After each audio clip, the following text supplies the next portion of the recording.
Eu quero, essa noite, apenas pegar um texto da palavra de Deus e discorrer algumas coisas a respeito de Jesus.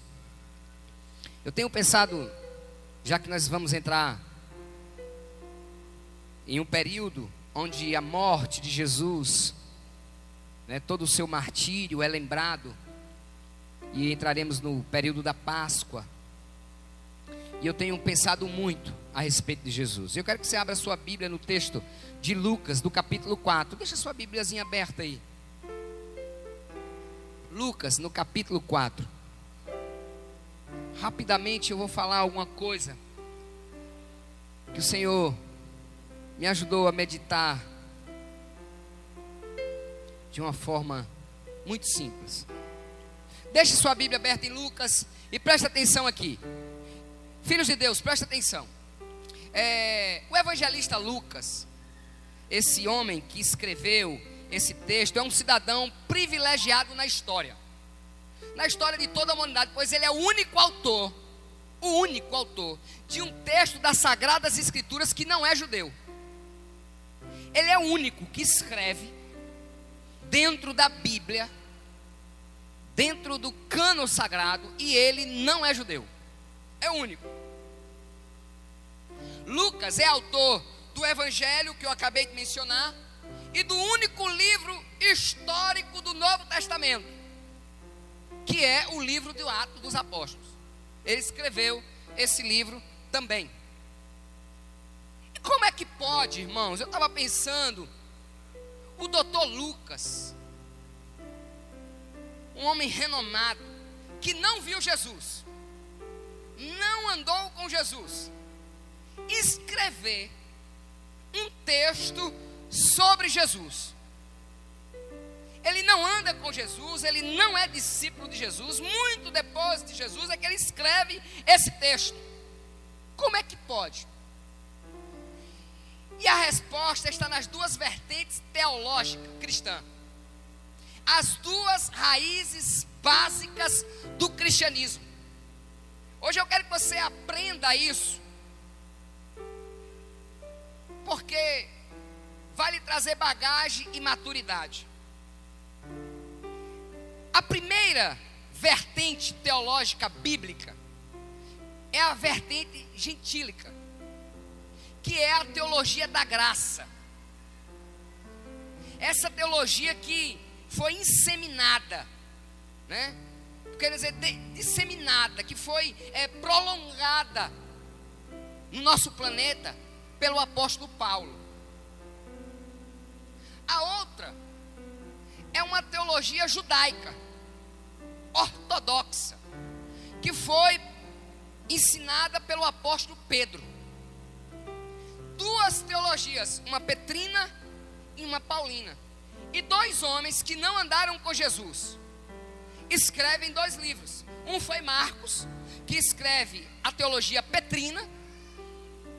Você vê que o livro de Marcos é um livro que qualquer judeu pode ler. E o Lucas, porque João Marcos, foi menino de Pedro, pupilo, discípulo, andou com o apóstolo Pedro. Até por causa de Marcos tem uma confusãozinha entre Paulo e Pedro. Já o Lucas foi pupilo, foi menino, foi moço, foi discípulo do apóstolo Paulo.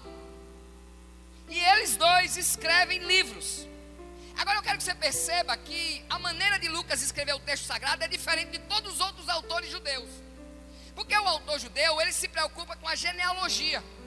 Já a maneira de Lucas escrever é diferente. Lucas não está um pouco preocupado com o nome, nem genealogia. Lucas está preocupado com as análises de situações e circunstâncias. Quem está me entendendo, diga amém. Veja como Lucas começa a carta dele. Logo no início do capítulo 4, no verso 1, ele diz que Jesus estava num deserto, no lugar da maior prova que ele tinha, e ele sai do deserto e vai para a sua cidade. Ele sai do deserto e vai para a sua cidade, não a cidade que ele nasceu, Belém, não, ele vai para Nazaré, a cidade dos seus pais. a cidade onde ele cresceu, a cidade onde ele foi menino, onde todo mundo conhecia ele. Saiba de uma coisa, que no tempo de Jesus, as pessoas não tinham sobrenomes. A pessoa era conhecida com o nome, e o sobrenome era filho de. Então, Yeshua, filho de José, ele era conhecido em todo lugar como esse nome. Passava lá aquele menino correndo, brincando. Quem é esse menino aí correndo? Aí é Yeshua, filho de José. Todo mundo conhecia ele. E ele sai do deserto e vai entrar agora em Nazaré. Ele vai adentrar essa cidade. Aí Lucas começa, irmãos, dando detalhes importantes para que possamos analisar. Primeiro detalhe, que ele saiu do deserto. Jesus sai preparado. Quem levou Jesus ao deserto? O Espírito Santo. O Espírito Santo levou Jesus ao deserto para que ele fosse tentado. Então eu quero dizer uma coisa para você. Nós sempre, quando formos exercer coisas grandes para Deus, seremos levados ao deserto. Porque só vamos retornar ao jardim depois que passarmos pelos nossos desertos. Porque o deserto nos amadurece. A maturidade não vem com o passar dos anos, porque eu conheço muita gente de cabelo branco tolo. A maturidade vem justamente nos desertos da vida, onde nós somos forjados, onde nós somos aprovados, onde nós passamos. Só sabe falar de dores, irmãos, quem passou por ela. Só sabe falar de fome quem já passou por fome. Não adianta eu tentar explicar uma situação que você nunca passou. Depois, ele diz que o segundo detalhe era um sábado. O sábado para o judeu, irmãos, é muito mais importante do que a sexta-feira para o muçulmano. É muito mais importante. Se vocês não sabem, o dia sagrado dos muçulmanos é a sexta-feira. O sábado para o judeu é muito mais sagrado do que o domingo para os cristãos. Porque infelizmente os cristãos não sabem santificar o domingo. Deus queira que daqui para a volta de Jesus a gente aprenda. O sábado do judeu é muito importante para ele. Sabe o que é o sábado? O sétimo dia indica a eternidade, o sagrado, a ordem de Deus para dizer: para tudo. Eu não quero que vocês façam nada, e nesse dia vocês só me adorem. E era um sábado, a cidade toda. Nós tivemos em Jerusalém, tivemos na sexta e um sábado lá. Como nós estávamos num bairro árabe, sexta-feira estava tudo fechado. E os judeus para cima e para baixo, indo para cima e para baixo, indo para o Muro das Lamentações. Irmãos, quando deu 5:30, a gente viu os judeus correndo no meio da rua, pegados nos braços dos filhos: corre, corre, senão não vai dar tempo. E eles correndo no meio da rua. Eu disse: que agonia é essa desse povo? Fiquei com medo de algum terrorista. E aí me veio o sábado deles começa às 6 horas da tarde. E eles estavam correndo para o Muro das Lamentações. Eles queriam começar o sábado deles no lugar sagrado. As mulheres correndo, as crianças correndo. Então o sábado é muito importante. O terceiro detalhe: ele foi para a sua sinagoga. Jesus foi para a sua igreja. Jesus sai do deserto.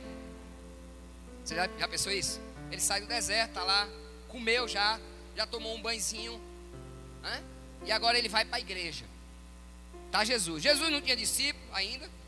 Jesus não tinha os apóstolos, né? Não tinha seus seguidores. E ele vai para a sinagoga.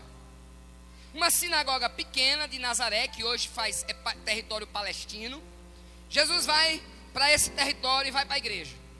Rapaz, você já parou para imaginar isso? O Deus Todo-Poderoso indo para a igreja. Vai lá para a igreja, normalzinho, roupa de festa, todo bonito, cheiroso. E ele vai para a sinagoga. Entenda, Jesus sai do deserto, vai para Nazaré, e é num sábado e entra na igreja. Aquela igreja que desde pequeno ele cresceu, aprendendo a palavra de Deus. E é lá que ele se assenta, como você está aí hoje, para assistir um culto. Jesus fez o que você fez aí, ó. Ele foi, já grande, todo mundo conhecia ele, Yeshua, filho de José. Ele senta lá, na cadeira, lá no banco, na verdade no banco, talvez dobrou as pernas, vai começar o culto. Agora eu vou assistir esse culto. Eu vou ver como é que eles fazem esse culto, porque o próprio Deus agora está no culto, só que em forma de homem, vindo do deserto, talvez todo queimado. Foram 40 dias. Olha como eu estou negão. Um dia só, no sol. Olha lá, todo queimadinho, Jesus. Vou assistir o culto. E aí, irmãos, eu quero que você entenda que existem 3.500 anos. 3.500 anos o povo judeu estuda a palavra de Deus todo dia.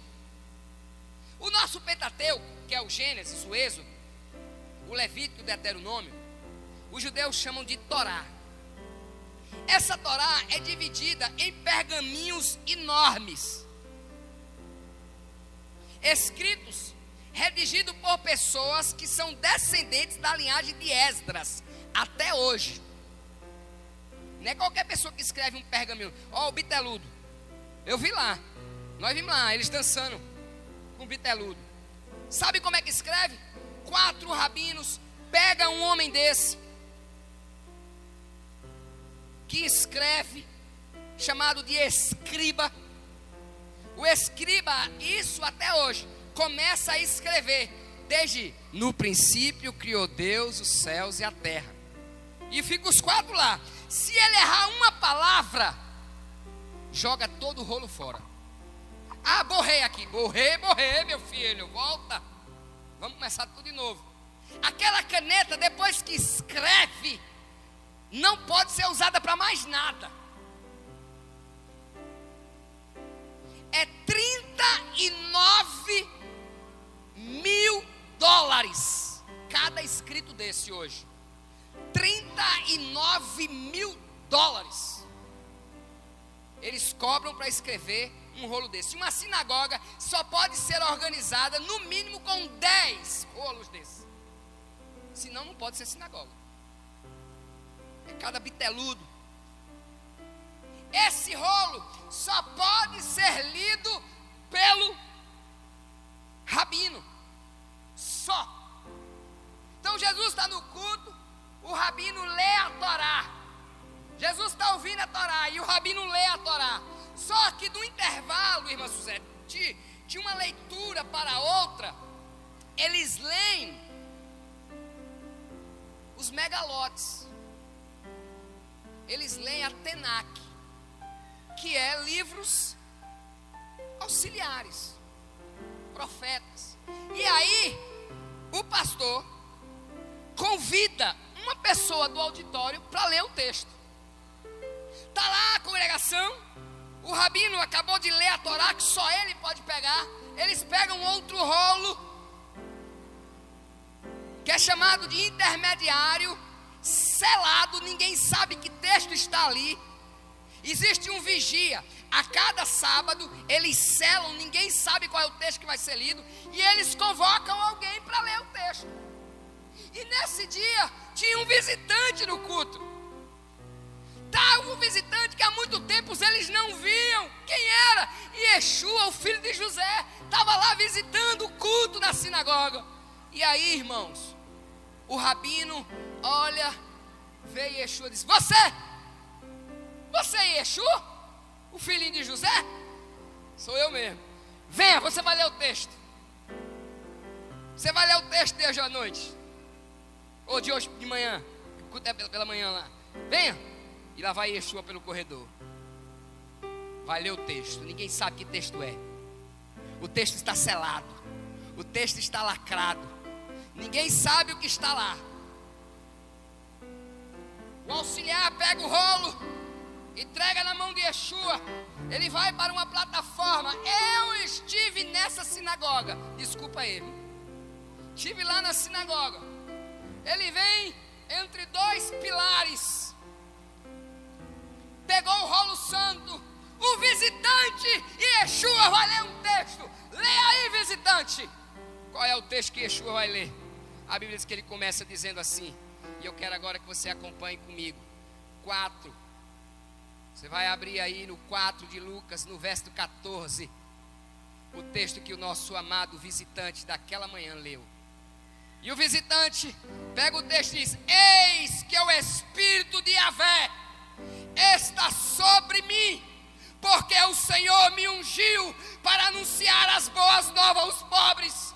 Enviou-me para cuidar dos que estão com o coração quebrantado, proclamar liberdade ao cativo e libertar do mundo das trevas os prisioneiros da escuridão, para anunciar a todos o ano aceitável de Yahvé e o dia da vingança do nosso Deus, para consolar todos que andam tristes e para dar a todos os que estão de luto e amargura em Sião uma linda coroa em vez de cinza, óleo de júbilo em voz de pranto, manto festivo de louvor em lugar de espírito abatido.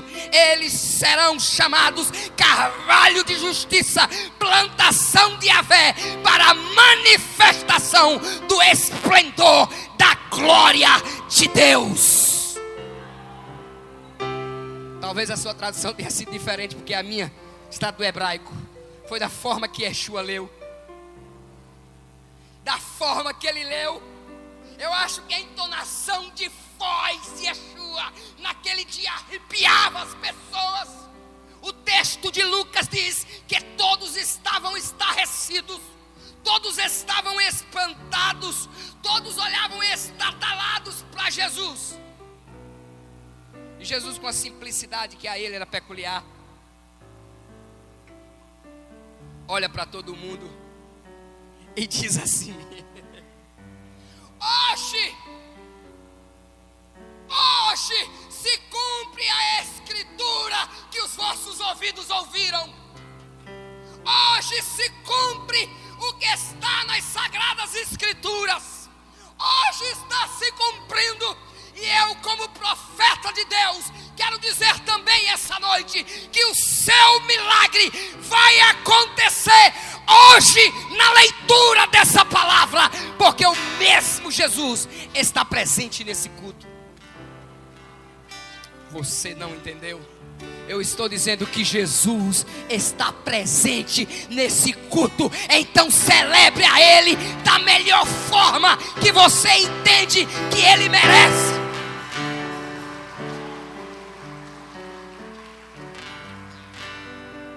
Irmãos, os religiosos, quando Yeshua diz cumpriu, olha o texto que caiu, foi logo esse. Vocês não sabiam qual era, mas eu já sabia. E esse texto se cumpriu. A Bíblia diz, nesse texto de Lucas, que os religiosos começaram a murmurar, porque sabiam que aquele texto se referia ao Messias. Em outras palavras, Jesus estava declarando: eu sou o Messias. O Messias que Israel estava precisando. O Messias que Israel estava esperando. Eu sou o Messias prometido há 725 anos atrás. Ele lê esse texto depois de 725 anos escrito. Ele diz: eu sou o cumprimento dessa narrativa.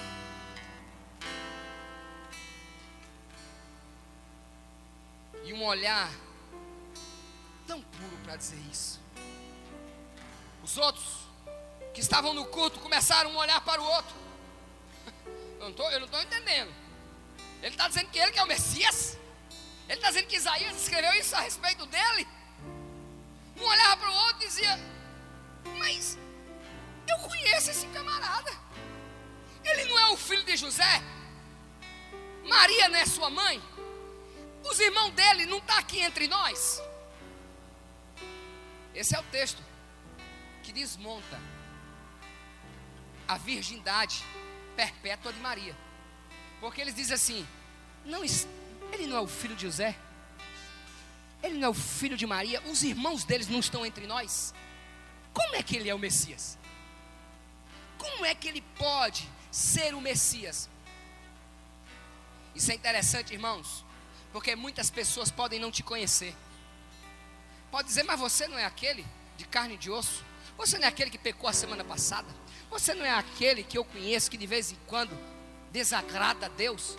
Você não é isso. Mas só, queridos, que nós não somos conhecidos por pessoas apenas. Nós também somos conhecidos por Deus. E esse Deus não nos vê como gente vê.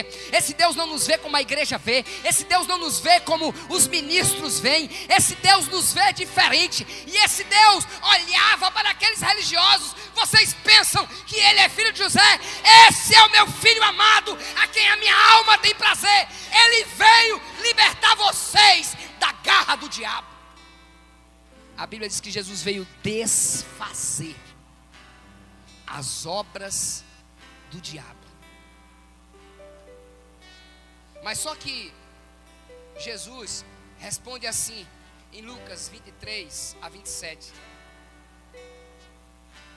Eu queria que você colocasse esse texto aí, Mileide. Lucas 4, 23 a 27.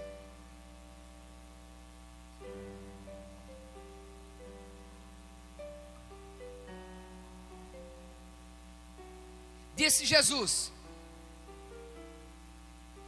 sem dúvida, me direis este provérbio: médico, cura-te a ti mesmo.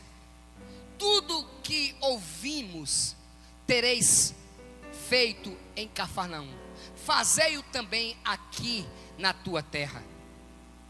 E prosseguiu: em verdade vos digo que nenhum profeta é aceito na sua terra. Em verdade vos digo que muitas viúvas haviam em Israel nos dias de Elias, quando o céu se fechou por 3 anos e 6 meses, de sorte que houve grande fome por toda a terra, e nenhuma delas foram enviada a Elias, senão a uma viúva em Serepta de Sidom. Também muitos leprosos haviam em Israel no tempo do profeta Eliseu, mas nenhum deles foi purificado, senão Naamã, o sírio. Todos os que estavam na sinagoga ouviram estas coisas e ficaram cheios de ira. Olha o que Jesus responde. Jesus fala que muitas vezes ele não encontra a fé que ele precisa dentro da igreja para fazer milagre. Muitos lá fora, mesmo de uma fé mal aplicada, eles sabem produzir em Deus o gatilho que dispara para o Senhor efetuar milagres. Se Jesus encontrar a fé aqui dentro, ele vai conseguir gerar os milagres de 2015. Porque o combustível para milagre é fé. Olha, ele disse assim: tantas viúvas tinha Israel, tantas viúvas em Israel, mas Deus se preocupou com uma mulher de Serepta, uma idólatra, mas que tinha uma fé poderosa. Ele disse: tantos leprosos existiam em Israel, mas Deus só curou a Naamã, que era sírio. Deus, amado irmão, não se limita às nossas mentes medíocres religiosas. Deus quer um terreno bom para aplicar uma semente que gere um milagre. Abra seu coração, tenha fé que milagres acontecem. Agora, se milagres acontecem em quem tem uma fé mal aplicada, imagina quem tem uma fé pura, uma fé no Deus correto.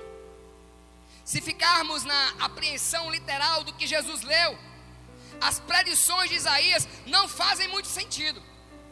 Sabe por quê, Dandan? Jesus não libertou nenhum preso, e tinha muito preso. Ele disse que veio libertar preso, mas não libertou nenhum. Jesus não se limitou apenas a curar cegos, não livrou o povo judeu do jugo romano. Para entender o profeta é preciso atentar os sentidos simbólicos dessa proclamação. O povo não entendia isso. O povo achava que o Messias era um guerreiro, irmãos. Eles pensam isso até hoje. Eles acharam que o Messias viria sobre um cavalo branco, como Davi, uma espada na mão, e dizer: chega, Roma, nós agora vamos destruir vocês, Israel vai voltar a ser uma potência. Vem um auxiliar de carpinteiro, de olhar simples, não estava nem aí para o Império Romano. Ao contrário, se submeteu a ele, porque pagou impostos. Nunca foi um rebelde. Agora, se você entender o que ele disse, primeiro, é que a pior prisão não tem algemas. Está no nosso íntimo. Quando perdemos o rumo da existência, sob a tutela do cárcere terrível da depressão, que inibe a vontade de viver, do ódio que aniquila a paz, da dúvida que destrói a crença, da revolta que mata a esperança. E Jesus veio libertar o povo disso. Ele veio trazer esperança. Ele veio dizer: olha, essa depressão, essa tristeza, essa falta de perdão, eu vim libertar vocês disso. Eu vim ser a luz no meio dessas trevas. Porque a pior prisão, irmãos, não tem grades, não tem algemas. Eu conheço tanta gente aprisionada pelo ódio, não consegue fluir, porque é preso pelo ódio, é preso pelos medos, pelas dúvidas, pelas interrogações. Mas eu quero dizer aquilo que ele disse: se o Filho, pois, vos libertar, verdadeiramente sereis livres. Ele diz: se vocês conhecerem a verdade, essa verdade vai libertar vocês. Aí pode botar você numa cadeia, pode você botar em grades, podem amarrar vocês, e vocês vão ser livres. Mas tem muita gente livre, aparentemente presa. A proposta de Jesus não é uma proposta geográfica, é uma proposta espiritual. Não há mais nada lindo, irmãos, do que no meio desse povo ter pessoas livres, livre para adorar ao Senhor, livre da tristeza. Quantas pessoas estão embaraçadas financeiramente, não conseguem dar um sorriso porque são presas. Eu quero dizer, aquele que liberta está aqui para trazer uma alegria a você, e você vai adorá-lo na escassez, na dor, na doença. Você vai levantar a mão e dizer: não há Deus maior, não há Deus melhor. Ele veio libertar essas pessoas.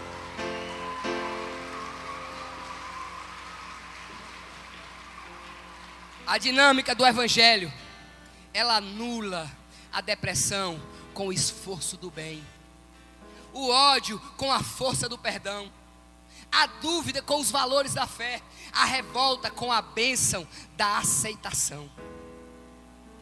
Quando você é livre, você repete a frase que a gente sempre diz aqui, que eu aprendi com o meu pastor: Deus, o Senhor tem sempre razão.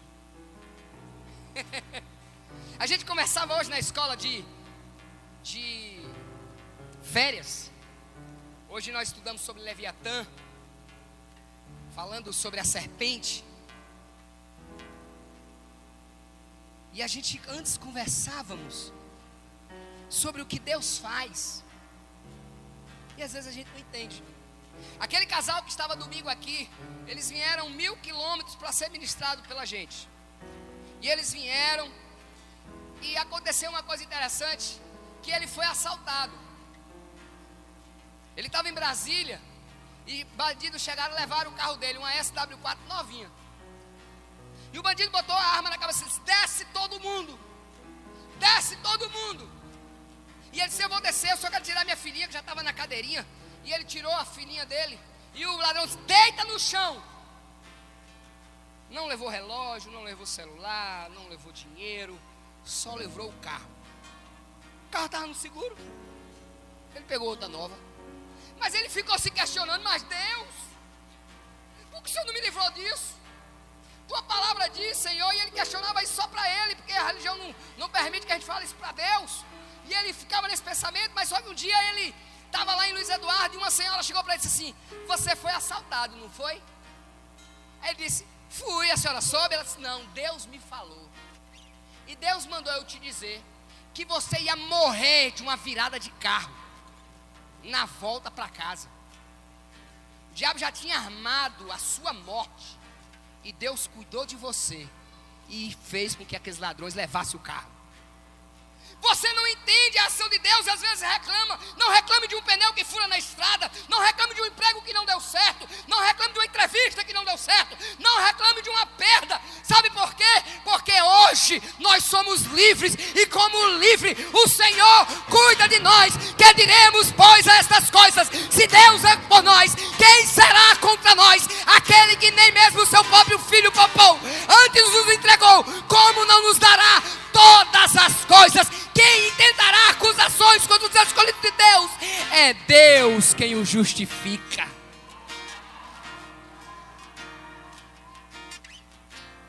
A pior cegueira não é a dos olhos, é a da alma.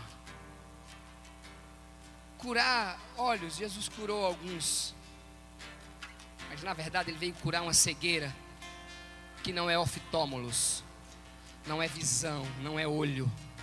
A palavra oftálmos vem de olho no grego, da onde se originou a palavra oftalmologia. A cegueira que Jesus veio curar é a da alma. Não vamos confundir isso, porque por onde andarmos e entrarmos, por desvios perigosos, de ilusões, perseguindo realizações efêmeras de homens perecíveis, sem considerar as necessidades do Espírito eterno, é só loucura da alma. Jesus abre os nossos olhos. Jesus, quando nós aceitamos a Jesus, irmãos, um cigarro de maconha já não tem mais poder sobre ele, um copo de cachaça já não tem mais poder sobre ele. A alma começa agora a tomar o lugar dela, e cada dia nós vamos fazendo jejum, nós vamos fazendo propósito. Eu estou sofrendo muito, meu irmão, com o meu propósito da carne. O irmão não faz nem ideia. As madrugadas que eu acordo, quebrei o voto comendo carne. Acordo com gosto de picanha na boca. Mas eu já disse à minha alma, são 6 meses. Se você me perturbar, eu faço de 1 ano. Faço 1 ano. Sabe por quê? Porque a alma não pode nos controlar. Porque Jesus nos libertou. Ele veio dar, amado irmão, vista aos cegos de alma. Não deixe que o medo, não deixe que o ódio, não deixe que os arrependimentos, não deixe que as vontades da alma lhe seguem, porque Jesus já chegou na sua vida e disse: enxergue, veja, não seja escravo da alma. Ele veio nos libertar. Ele disse que veio nos libertar porque o pior tirano é a compulsão. Algo que nos domina, que nos oprime. Às vezes a gente fica olhando, às vezes viaja muito e eu vejo pessoas oprimidas pela vontade de comprar. Sofre porque queria ter uma coisa que o dinheiro não dá. A gente ouviu um testemunho de uma pessoa que recebeu R$300 de oferta.